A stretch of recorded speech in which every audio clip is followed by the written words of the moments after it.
This very short lecture provides a very brief background to the companies law in Pakistan, and this lecture does not talk about the history of corporations in general, and I do that in another video lecture, but in this one I'm just going to discuss the evolution of the companies law in Pakistan.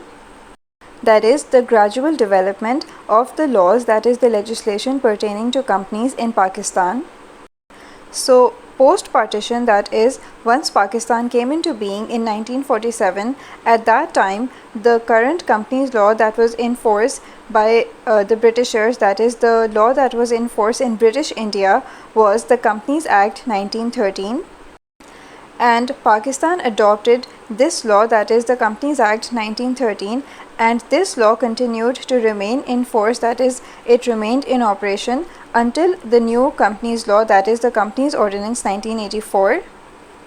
And just in case you're wondering what the difference is between an act and an ordinance, just remember that there is more to it than I can explain in this short lecture, but in short, so the difference lies in the lawmaking, or I should say the legislative process. But like I said, we're not going to discuss this difference in detail in this video. Just remember that these two kinds of laws are passed in different ways. So that essentially is the difference between an act and an ordinance.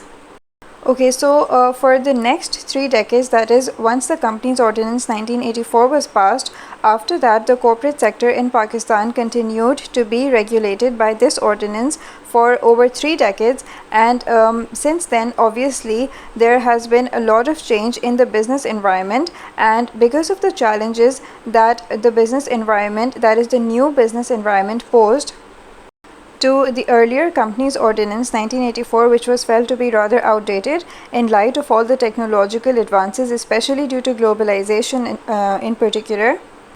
So it was felt that it's extremely crucial to develop a new piece of law, and the SECP essentially took this initiative.